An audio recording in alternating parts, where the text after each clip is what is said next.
नमस्कार दोस्तों, स्वागत है आपका विश्वजीत रिसर्च सेंटर में। जैसा कि हम जानते हैं, भारत अपनी डिपेंडेंसी लगातार कम करता जा रहा है डिफेंस सेक्टर में। जैसा कि भारत डिफेंस में आत्मनिर्भर होने के लिए इंडिजिनस प्रोजेक्ट्स को सपोर्ट कर रहा है, वहीं जो हमारे पास डिफेंस इक्विपमेंट्स हैं बाहर से खरीदे हुए पहले से, उनको भी भारत बिना ओरिजिनल मैन्युफैक्चर के मदद के अपग्रेड और मॉडर्नाइज कर रहा है और उनकी मेंटेनेंस भी खुद ही कर रहा है।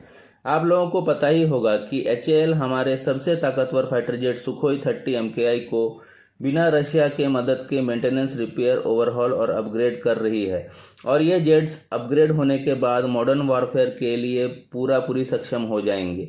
अभी ये भी मॉडर्न है, पर सॉफ्टवेयर, एवियोनिक्स और एआई अपग्रेड होने के बाद ये और भी एडवांस हो जाएंगे। वहीं हम नए फाइटर जेट्स का भी प्रोजेक्ट्स में अपना काम रफ्तार से बढ़ा रहे हैं, जिनमें एमका, टेडबीएफ, तेजस MK2 हैं। सुखोई 30 MKI अपग्रेड होने के बाद सुपर सुखोई के नाम से जाना जाएगा। और एक बात बहुत इम्पोर्टेंट है कि एक प्रोजेक्ट और मिला है एचएएल को, वो भी बहुत इम्पोर्टेंट है। और इस प्रोजेक्ट के अंदर एचएएल ने MiG-29K को मॉडर्नाइज और अपग्रेड करना है, जो कि इन्हें राफेल M जैसा एडवांस बना देगा। एक बात मैं बताता चलूं कि MiG-29K नेवी यूज़ करती है, इंडियन नेवी, और MiG-29 इंडियन एयरफोर्स यूज़ करते हैं। IF का जो है, इंडियन एयरफोर्स का MiG-29 के स्क्वाड्रंस को अपग्रेड करने के बाद उसको MiG-29 UPG में कन्वर्ट कर दिया गया और एडवांस और मॉडर्नाइज कर दिया गया। और ये मैक्सिमम MiG-29 जो एयरफोर्स के पास हैं वो हो चुके हैं और बाकी अभी चालू हैं होना। MiG-29K जो है एक ऐसा फाइटर जेट है जिसे आप बीस्ट ऑफ द ओशन के नाम से भी जाना जाता है। ये एक काफ़ी डिसेंट फाइटर जेट है जो अभी तक भारतीय नेवी को अपनी सेवा दे रही है और आगे भी 10 से 15 सालों तक ये सर्विस देती रहेगी। उसके बाद इन्हें फेज मैनर में रिटायर किया जाएगा। इसमें जो अपग्रेड्स किए जा रहे हैं, ये मैं बता दूं क्या अपग्रेड्स किए जा रहे हैं। अभी कुछ दिनों पहले ही एक MiG-29K की फ़ोटो वायरल हो गई थी, जिसमें रैम्पेज मिसाइल लगा हुआ था। MiG-29 में जो ये लगा हुआ था रैम्पेज मिसाइल, ये एयर लॉन्च मिसाइल है जो कि 150 से 250 किलोमीटर तक अपना टारगेट को पिन पॉइंट एक्यूरेसी के साथ हिट कर सकता है। वहीं इसमें नया ग्लास कॉकपिट बैठाया जा रहा है। इस कॉकपिट में अंदर सबसे मेन जो है वो advance mission computer with omni mode graphics technology के साथ किया जा रहा है, जो नेविगेशन में बहुत इम्प्रूवमेंट ला देगा। और साथ ही साथ जब हम उसमें भारतीय हथियार लगाएंगे तो उसका भी जो सिंबल्स है, सिंबोलॉजी, वो डिस्प्ले होगा। दूसरा चीज़, इंडियन एयरफोर्स के जितने भी एयर टू एयर मिसाइल्स हैं इसमें लग सकते हैं ये मिशन कंप्यूटर लगने के बाद। प्लस इसमें टारगेटिंग पॉड का भी इंटीग्रेशन किया जा रहा है। टारगेटिंग पॉड में क्या होगा, लेज़र गाइडेड बॉम्ब्स को ये आराम से गाइड भी कर सकता है, प्लस ग्राउंड सर्विलेंस में भी ये बहुत काम करेगा। इसमें एक और नया सॉफ्टवेयर और एवियोनिक्स डाला गया है जिसे data and video recorder system भी कहते हैं। ये मिशन डेटा कलेक्ट करेगा और वीडियो भी रिकॉर्ड करता रहेगा उस मिशन के दौरान, जो कि बाद में हम एनालाइज कर सकते हैं और आगे की प्लानिंग भी कर सकते हैं। सबसे इम्पोर्टेंट जो है इसमें इन सब चीज़ों में वो है आपका मिशन कंप्यूटर जो लगाया जा रहा है, वो काफ़ी डिसेंट और सिग्निफिकेंट चीज़ किया जा रहा है। इसे सबसे बड़ा फ़ायदा ये होगा कि फ्यूचर में हम जो भी भारतीय हथियार लगाएंगे इनमें, उनको लगाने के लिए या इंटीग्रेट करने में कोई दिक्कत नहीं आएगी। जैसा कि जो हथियार हो गए, अस्त्रा हो गए, एयर टू एयर मिसाइल हो गया, रुद्रम मिसाइल हो गया, आपका एंटी रेडिएशन मिसाइल हो गया, ब्रह्मोस NG हो गया, ब्रह्मोस का पुराना वाला फैक्टर हो गया जो अभी लगता है ये, तो इन सब को इंटीग्रेट करने में कोई प्रॉब्लम नहीं होगी, ये इजीली इंटीग्रेट हो सकते हैं।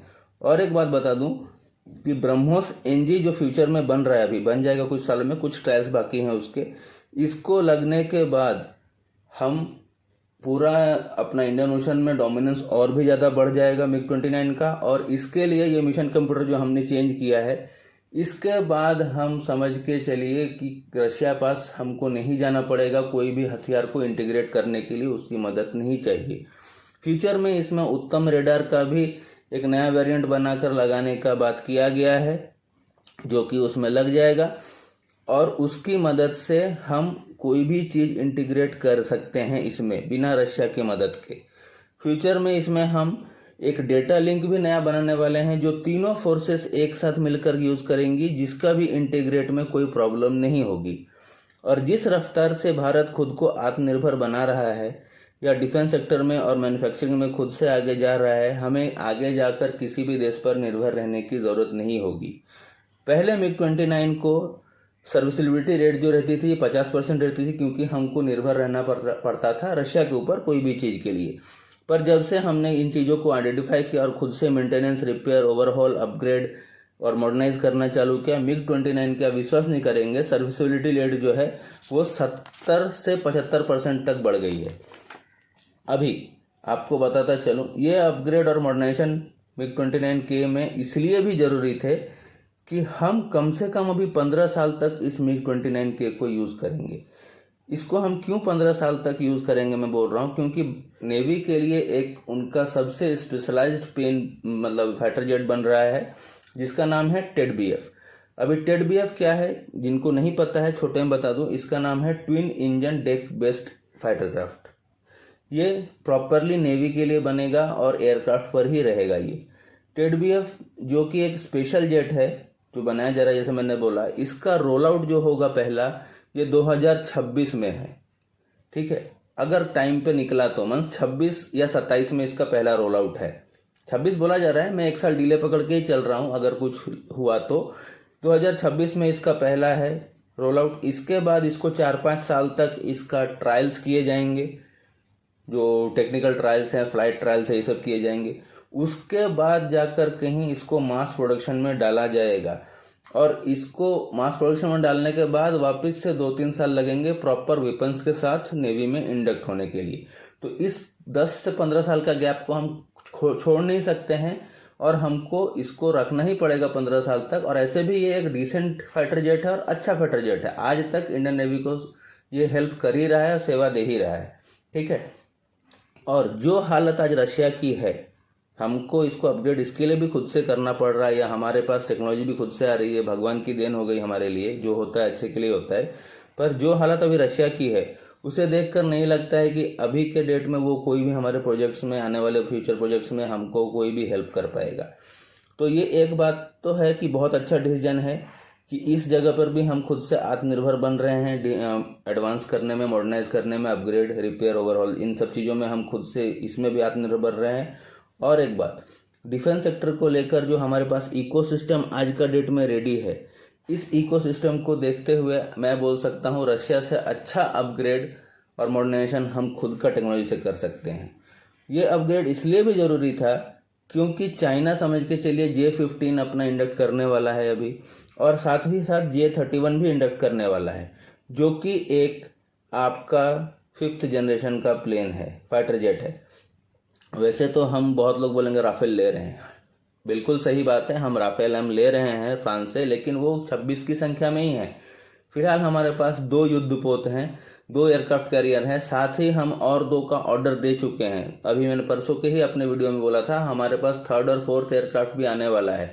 एक तो 80,000 टन का है और दूसरा INS विक्रांत का ही डुप्लीकेट। तो हमारे पास टोटल 4 एयरक्राफ्ट हो जाएंगे। तो 4 एयरक्राफ्ट में आपको उतना ज़्यादा, अपने पास फिर फाइटर जेट्स नहीं हैं जो कि ऑपरेट कर सकेंगे चारों में से। तो आपको चारों से ऑपरेट कराने के लिए MiG-29 को फिलहाल जब तक TED-BF नहीं आ रहा है उसको आपको मेंटेन रखना ही पड़ेगा। हाँ, एडिशनल आप बोल सकते हैं कि और भी आप ले सकते हैं, लेकिन उसको भी आने में 4-5 साल, तब तक अपना रोल आउट हो जाएगा TED-BF और उसका टेक्निकल ट्रायल्स चालू हो जाएंगे, फ्लाइट ट्रायल्स। तो मेरे हिसाब से ये डिसीजन बहुत अच्छा है जो किया जा रहा है। और MiG-29 जो है एक एक्चुअली बहुत अच्छा फाइटर जेट है इन टर्म्स ऑफ नेवी के लिए, और जैसा कि इसका नाम में ही बोला जाता है, बीस्ट ऑफ द ओशन ये है। और अपग्रेड होने के बाद ये एक्चुअली वापस से एक और नया बीस्ट बन के उतरेगा जब इसमें ब्रह्मोस NG और इंडियन हथियार सारे लग जाएंगे।